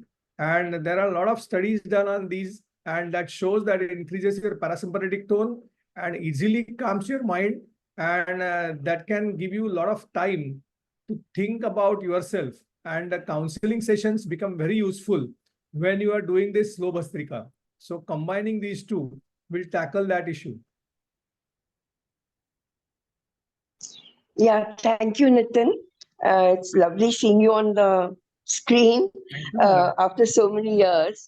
But actually, I'm really concerned about the medication that, all the newer drugs that are coming in for metabolic diseases, including obesity, and the serious mental health issues that they can cause, including suicidal, behavior. So, Madam, what we do is basically you are talking about drugs like GLP-1 receptor analogs. So GLP-1 receptor analogs, we do the regular studies about pancreas and thyroid, and taking detailed family history that these kind of diseases are not present, and then these drugs are given. Again, when we start on these drugs, we ask our counselors to monitor them whether they are developing any changes. And these COX-2 inhibitors which were present, but that is now like rimonabant, which came into market, which had the suicidal tendencies. But newer drugs like GLP-1 receptor analogs or GLP-GIP-1 receptor analogs, so they don't have these kind of effects. But definitely it is GLP-1 receptor analogs in very few percentage of populations, especially in Scandinavian countries, they have shown to have an increased incidence of medullary carcinoma of thyroid. So we do thyroid studies, pancreatic studies, and counseling studies, and then use these drugs. And they are really giving you like 20% to 25% weight loss. And there is no rebound phenomena that once you withdraw the drug, if the counseling is really helpful and they have attained the behavioral change, the weight is maintained also for a prolonged period of time. Yes, thank you, Nitin. Thank you, madam. Nice to hear from you, madam. Moving to one more question now for Dr. Mukta Bapat. Basically, these days there are a lot of maldigestion issue, or rather, digestion is becoming an issue because of consuming junk foods and so much of overload on the GI tract. So, does maldigestion, can it be a risk factor for obesity? Maldigestion per se will not say as a risk factor, but then this abnormal food intake can definitely be a risk factor for obesity, which will sort of go in a long way. Maldigestion is a different concept where you don't have the enzymes to digest the food intake. I will not use the term as maldigestion, but it's an abnormal or unhealthy food intake that will go a long way for obesity. I will like to add two things. One is we talk of junk food and then we think of Swiggy and Zomato and McDonald's and all those brands. But majority of the junk food is created in home. Because if you cannot burn that calories, or if you cannot throw out the calories, they will be stored. And most of the people who avoid junk food, like traditional junk food, they eat food at home and they don't do any activity, they are sedentary, then that also becomes junk. And secondly, as Dr. Mukta said, that mild digestion, many times the drugs like Orlistat or Cetelistat, they are lipase blockers. So people take that drug, and I have seen prescriptions from few of the good doctors that they are taking Orlistat. Orlistat can cause some amount of fat indigestion, and along with that, they give drugs like unienzyme or some kind of a enzymes. So on one side, they are blocking a lipase, and one side they are adding lipases. Or your drug pancreas is given with Orlistat. So I would like Dr. Mukta's opinion on that. That this dual kind of a therapy. So I have two takes on that. Basically, one is you said about junk food at home. We must know the kind of fat that we are eating at home and outside food. So the kind of lipids that are incorporated in your burger, in your even the coffee and tea that you get, the creams that are used. So they are very unhealthy fats. Whereas maybe the ghee, what we call toop or loni, they may be a shade better kind of oils that are used. So I will not call it as a junk food. So if you are eating that, but if you are eating burgers, if you are eating samosas, if you are eating cheese, if you are eating what should I say, mayonnaise, that is bad kind of fat. I hope Rajashree agrees on that. So I want to add that when I say junk at home, means any food that is eaten in excess quantities can become junk. But so the quality that's of not, the junk is different. The good agreed. junk and bad junk. So you need to burn out the calories that you take. But even you eat 2 burgers and if you jog for 10, maybe 1 hour, but still the fat that you're taking is unhealthy. That is still going to work on your cardiovascular system. So the kind of food that you're eating is also equally important. I hope I'm clear. And second is use of orlistatin. So I sometimes feel it's a shortcut, taking medicine just to avoid fat digestion and then supplementing with something. It is better that, you avoid fat, you eat right kind of fat, you eat right kind of protein. So it is, you're taking medicine that's, I really don't think that's a even scientific way to do that. I know who can write Orlistat as a prescription and then supplement it with food intake, but I'm not sure whether that's a healthy kind. Whereas semaglutide or, these GLP-1s are far more scientific drugs which have proven benefit if you use in right proportion and right indication. Thanks. Sure. It's tough to actually persuade your patients to when you tell them that no, there is no medicine. You need to work for it to actually lose weight. So but that's what like you rightly said. That's the right way forward. The other couple of more questions actually. One again, Dr. Bapat, for you is that there is of course a rise in cancers and a lot of alarming evidence or articles in the public domain these days. But is there really a rise in the cancers, and do you really see that obesity is sort of associated with it largely?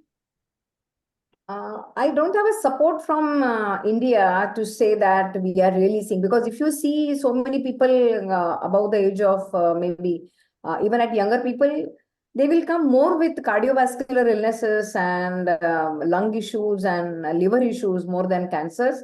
What I can say is maybe hepatocellular carcinomas are on the rise. So these kind of cancers which are directly related to that will come, or maybe you have pancreatic cancers, again maybe because of other existing issues, maybe alcohol, overweight, diabetes. So these peculiar kind of cancers may be on rise, but not as a whole, as you say.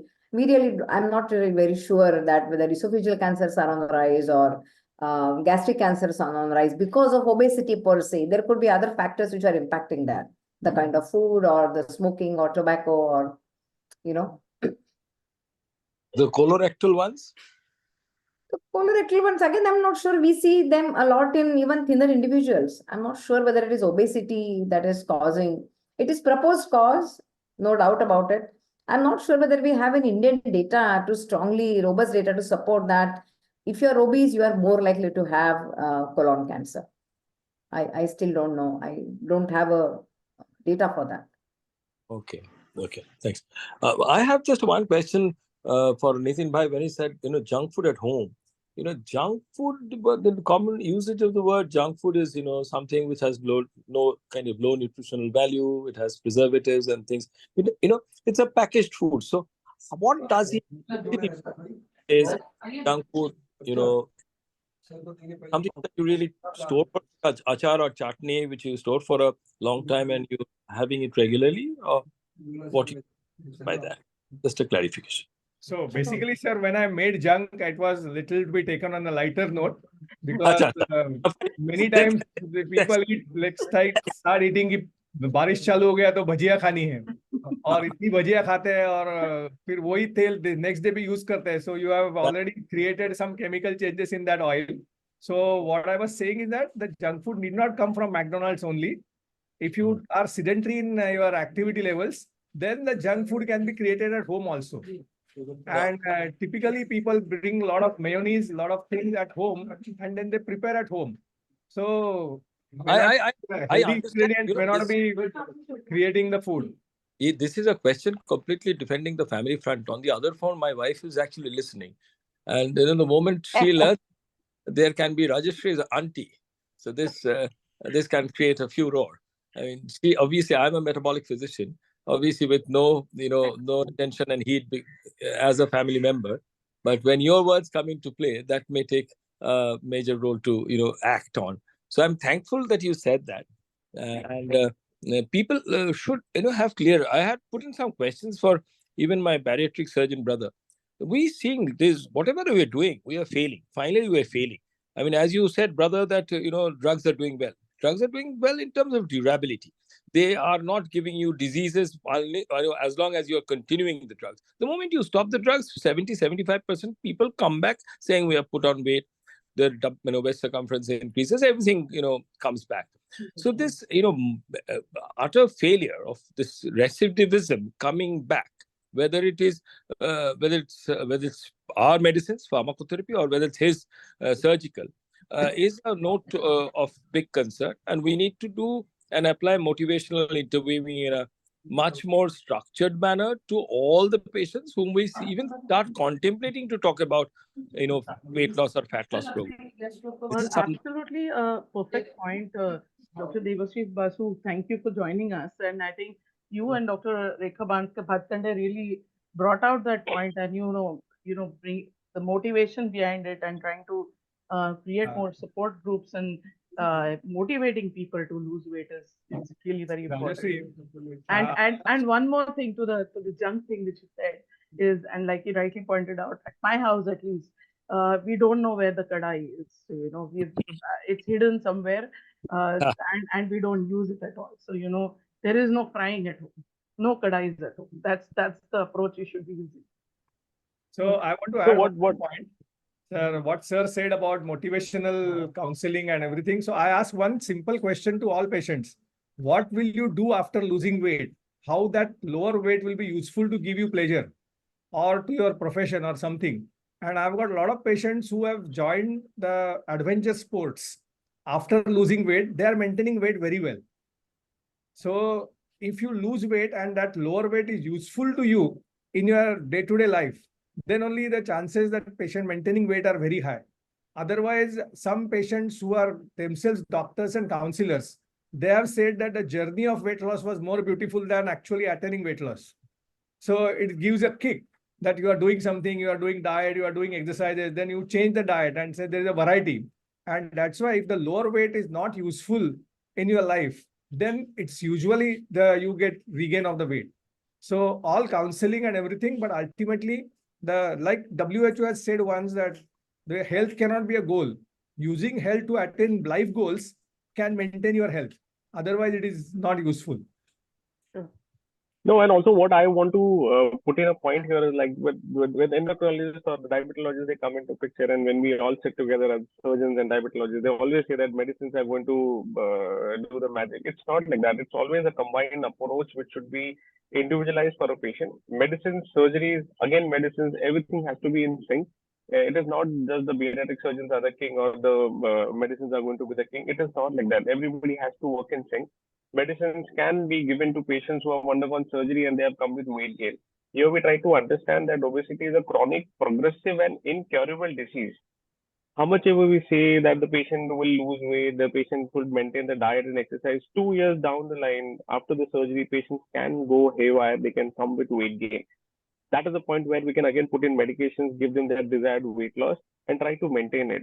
Only with the medication. See, what happens is we should not be talking about failure about a treatment, even with exercise, diet, or even with surgery. When a patient of diabetes starts with oral hypoglycemic drugs, insulin comes into practice when the sugars are not controlled. We don't say that the medicines are a failure. We're trying to treat something. Brother, Obesity, diabetes. I would interject. Yeah. We do see make a point and say this is a case of primary OHA or a secondary. We normally say secondary OHA failure, Right. and we that work so stubbornly that it gives a negative connotation to the patient's mind as well as much more to my mind that I have failed as a doctor. As a surgeon, you will not maybe. Obviously, you also realize the person who really reduced weight was looking absolutely prim and proper comes back with that kind of same old look on the on the bed. And what I say is that the set point theory, settling that set point theory is not your and my job, a cup of tea. It has to be very strongly, be clubbed with our girls like Rajashree and the bench. So this is a time that we should actually raise that cadre more than highlighting us, and we should ask the person or the patient and the family members to keep in constant touch with that bench of people whom we call educators. So this is something that we all are like physicians. We all, you and I, and Nitin Bhai and Didi, all we are failing because we are not garnering that bench of people. I'm not talking individual. I'm talking about the country as a whole. The government should now make more educators than doctors. It's time that they have, people have pampered us. We have been rather, well pampered. And it's time that we really raise this bench of people. They're beautiful girls who can actually take it forward.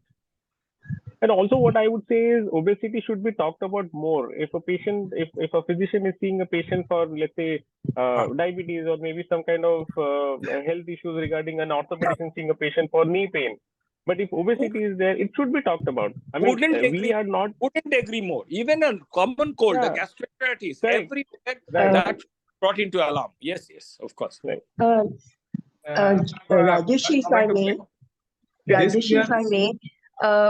Prashant, Debashish, both of y'all have spoken about how the public should be made aware. Another thing is the government should be involved. I must tell you something, that the government of the state of Maharashtra, they have actually banned high fatty, sugar, salt foods to be allowed to be kept in, eatables to be kept in the canteens of schools and colleges. I think it's a very positive step that they've taken. Whether it's actually being implemented across every school and college is a debatable point. But the Maharashtra state has actually come out with this because they wanted to tackle this whole childhood obesity problem. So I think we need to. I mean, they don't call it junk food; they call it high. Yeah, I'm going to interject before you speak. I just want to quickly introduce Dr. Rekha Bhatkande as Dean with Hospital. I'm sorry, my Rajashree, I'm sorry, my thing is a little unstable. That's why my video is not on. Yeah. That's okay. So she's and she's a very senior gastroenterologist. So I think her inputs are very valid. And madam, that sort of takes us to all the inputs out here that all of you are presenting is, taking this as a public health issue and taking it really forward very, very, regularly, as Dr. Prashant also pointed out. So I think we should, the effort is going to go in that direction, of course. I think Dr. I wanted to say that this year's World Obesity Day theme is let's talk about obesity. And so what these people are saying, even in cold and fever, or maybe orthopedic problems or any problems, let's talk about obesity. And because people are shy of talking obesity, because many times when we talk of patients and patients' relatives are obese, and we say that this is basically maybe a familial problem or cultural problem of obesity, they say हम तो खाते पीते घर के लोग हैं. Yes. So one person having severe problem you treat, otherwise why you want to interfere into anybody else? So let us talk about obesity in all fronts. That is the theme of this year's World Obesity Day. So one more point, I think, Dr. Bapat, quickly, before I go to you, my colleague, of course, rightly pointed out that eat right is something which the government is also taking up into hospitals, and we are already implementing something like that at one of the hospitals here in Thane, trying to design a menu itself when patients are admitted at the hospitals or whenever they are there, so they get an idea as to what ideal healthy diets can be, and also educating the entire system in the hospitals. Come to Shushusha, Rajashree. Come to Shushusha. Sure. Implement it there too. Sure. Dr. Bapat, you wanted to add? Yeah, so just an added for what Dr. Patankar said to the theme. So I personally feel Indians lack insight about health. This is a bold statement, but I think that's very true. We are digitally savvy, we are savvy about finances, but we don't have that much inclination to learn about your own body and what's good for you. Like we said, khate pite ghar ka hai, that means you are good. There is good to have some amount of weight on you. So the younger age group, maybe 25 to 45, this is when you are likely to put on more weight. People who sit for a long time, college students, young IT people who have sedentary job. So maybe more focused can be, these part of a subset of people who are likely to put on weight. In addition to another group of women who are at home and who don't pay much attention to their food habits. So I think these two groups of people should be focused for prevention of having overweight. I think you're mute, Rajashree. You're muted.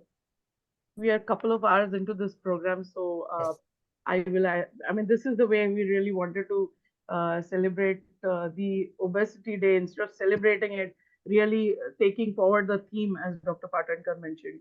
So before we actually close the program, one-liner takeaways from each of you. And, I would, in fact, since we have Dr. Basu and Dr. Bhatkande and also Dr. Chaudhary, we'll have all of them sort of, you all can have takeaways. And I think Dr. Chaudhary can be the last because the senior most, and we will have him end the program. Whoever wants to start. So maybe one liner from my side. Yeah, Yes. ma'am, please go ahead. Please go ahead. So I think respect your body. So it's been given to you, so you need to maintain it well. It goes in with our spirituality also. So शरीर मिळालाय त्याचा चांगला सांभाळ करा. It's not your own, so maintain it well. Yeah, that's it. Dr. Prashant? So maybe like a surgeon says that if you cannot maintain it, we will take care of it. No, I will say prevention is better than cure. So rather than going to Prashant, you first try to take care of yourself. So that So, but people who have Come to me. No, I'm just joking. I'm saying that prevention is better than cure.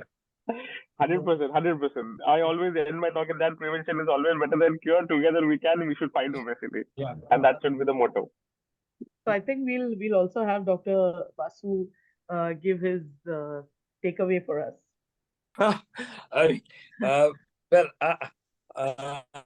Can we pin him? The thing is, Guys, can we pin him? the thing I would say two little things. This is a 60-year-old man, and I've been doing metabolic science. In fact, I started my life in preventive cardiology, and I realized that it is all of us who are not actually putting the right things in the right place, and we are now doing preventive cardiology. Why did it all happen? Why did the plaque actually ensue? So we must always remember that one should eat to live and not live to eat. That's the old Benjamin Franklin quote.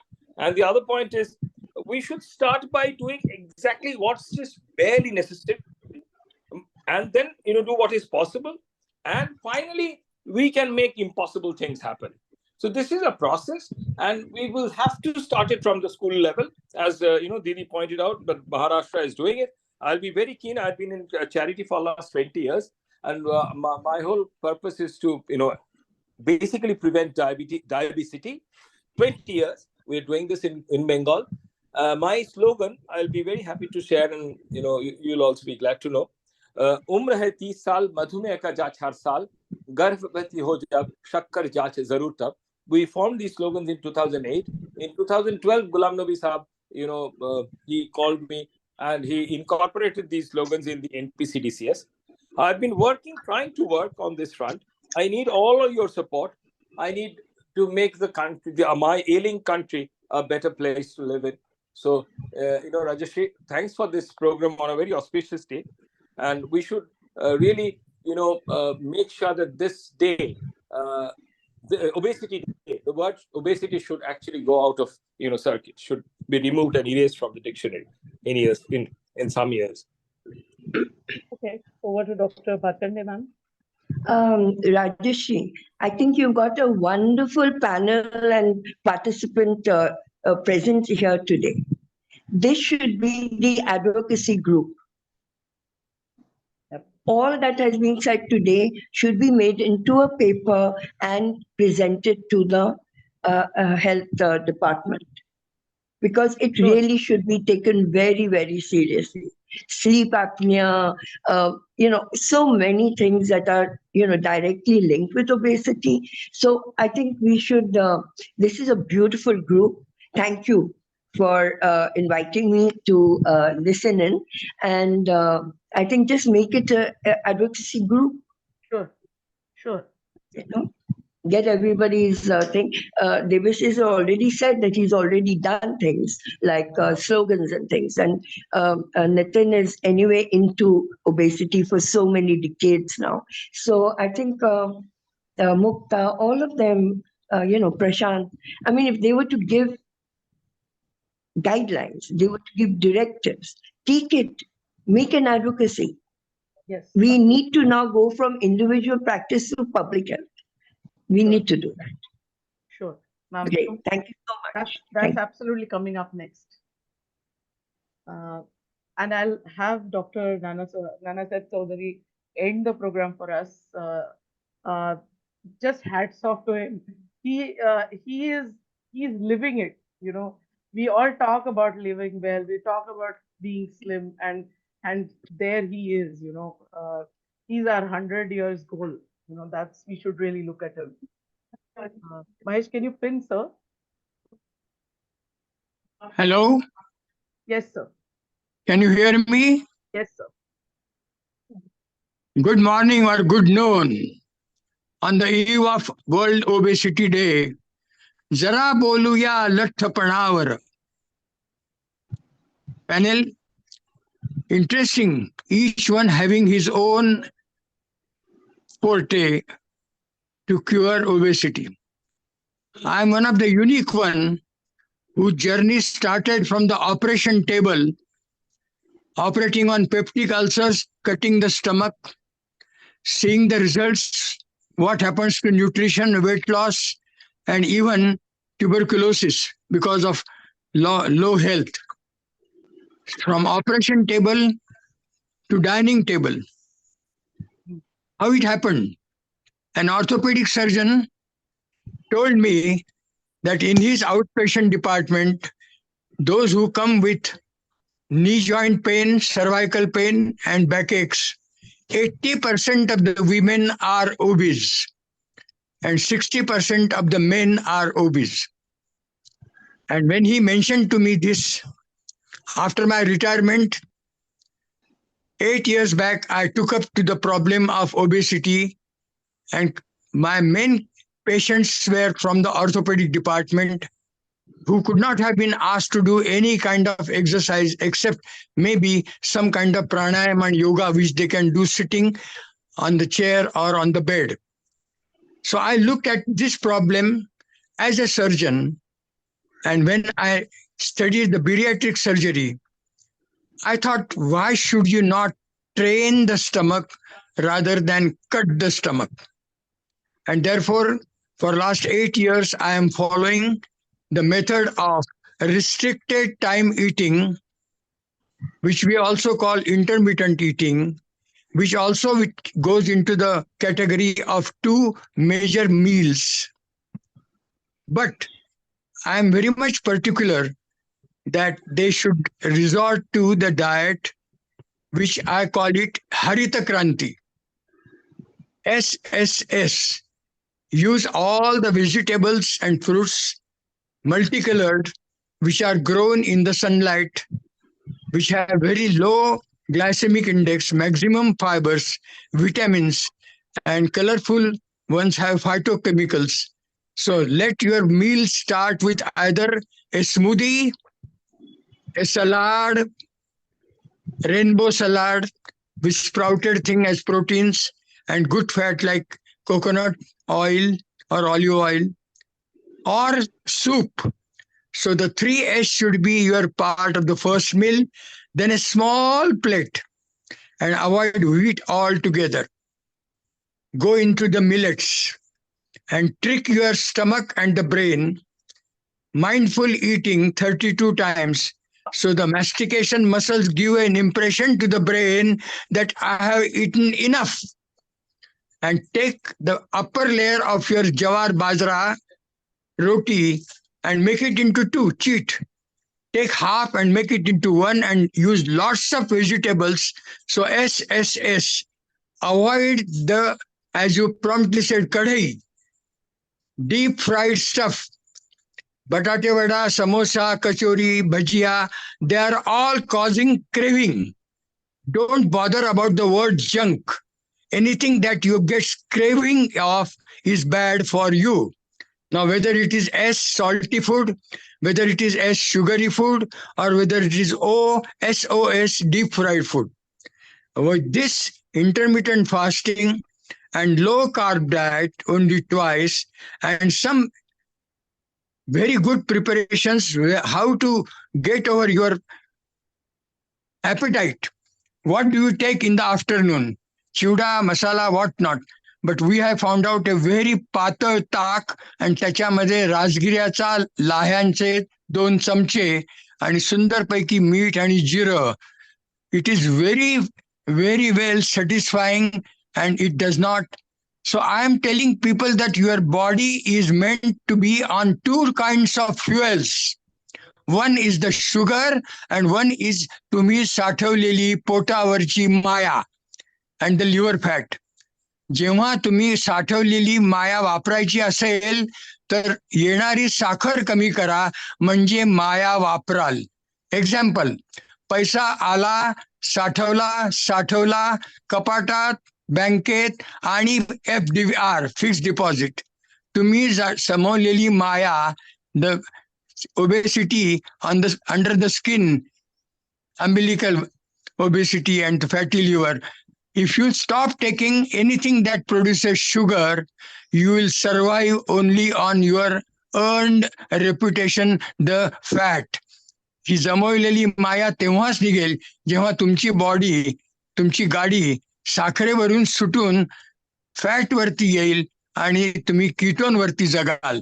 आणि ह्याच्यासाठी मी खूप अभ्यास केला, जैन मुनींचा अभ्यास केला, महात्मा गांधींचे fast अभ्यास केले आणि comparatively, sorry doctor Salvi, comparison between bariatric surgery and उपवास लंघन. उपवास लंघन मध्ये पोटाचा आकार कायम राहतो पण भुकेचा संप्रेरक नियंत्रणात येतो. इन्शुलिन दोघांमध्येही कमी होतं पण उपवासाने ग्रोथ हार्मोन वाढतो, चरबी जळायला मदत होते. टेस्टेस्ट्रॉन फक्त आणि फक्त उपवासाने कमी होतो. Brain derived neuropathic hormones only and only by fasting. प्रतिकार शक्ती only by fasting. Inflammation only by fasting. Sarcopenia होत नाही बाय फास्टिंग. BMR कमी होतो, basal metabolic rate by fasting. हाडाचा घनपडा वाढतो बाय फास्टिंग ओनली. कमी उष्मांक खाता दीर्घायू होता. उलट बिरियाट्रिक सर्जरीनी आयुष्य कमी होतं. ऑटोफॅजी, स्वभिक्षण, सफाई कामगार सक्षम होतात उपवासाने. कर्कपेशी संहार होतो उपवासाने. बाकी तर रक्तातली साखर, वजन कमी होणं हे दोघंही करू शकतात. खर्च नगण्य, जीवाला धोका अजिबात नाही, दुष्परिणाम अजिबात नाही, वजन परत वाढत नाही. So I have this kind of experience at this age, from surgery to a person who is guiding people not to accept fat and fit. कोणाच्याही पोटावरून हात फिरून सांगतो, बाळा बाई हे जरा कमी कर. माझ्या पुस्तकाचं नाव आहे लई भारी, लई भारी, पॉप्युलर प्रकाशन. त्यामुळे थँक्यू व्हेरी मच. आपण सगळे मिळून सारे जण जगातला चरबी लोकांची कमवूया, चरबीवाल्या लोकांची मस्ती जिरवूया आणि पैशाचा अपव्यय, हेल्थ केअर सिस्टीमवरचा जोर, 10 तऱ्हेचे मेटाबॉलिक डिसऑर्डर्स NCD, 10 तोंडी रावण तुम्हाला गिळायला बसलेला आहे, ज्याचं ओरिजिन फक्त आणि फक्त ओबेसिटी पासून सुरू होतं आणि मग diabetes and complications. Thank you Rajshree. It was pleasure to hear people who are working on these lines. Each one has his own experience and whatever suits their patient. One size does not fit all. आणि जो माणूस मनापासून ते करतो, he does SU and he becomes my volunteer. Now I don't have to tell them. We don't need a doctor to treat diseases including diabetes. If you know what causes your sugar in the blood or a fat converted from sugar, you have two sides of the same coin. Therefore, I think we all are now geared up. जरा बोलूया लठ्ठपणावर. लठ्ठपणा हा रोग आहे. 10 रोगांचं 10 तोंडी रावण सुरुवात आहे, मूळ आहे, जड आहे लठ्ठपणात आणि डाएटमध्ये. ज्यांना एक्सरसाइज करता येतो त्यांनी जरूर करावं, पण यो effect with exercise is more. आणि एक्सरसाइज वाले सुद्धा जेव्हा गुडघे दुखायला लागतात, former tennis player, badminton player, cricket player, they are my patients, की खेळत होतो तेव्हा ठीक होतो, म्हणून म्हटलं बाळा ठीक आहे, आता खेळू शकत नाही, आता फक्त go into the intake and not on the output. खर्च करण्यावरती लक्ष न देता आमदानीवरती लक्ष ठेवा. काय खाता आणि ज्यांनी साखर तयार होते आणि चरबी मात्र जपून राहते, तो start using your charbi as your fuel. Thank you Rajshree. On this note, I think I would like to thank all the audience and the expert speakers who joined in today and making this program a real success. And we look forward to taking this dialogue further and pursue this further as a public health program. Thank you very much, everyone, for joining us. I'd actually end the program by playing a short video of Energia and the team who supports us in running these programs. So on that note, thank you, everyone.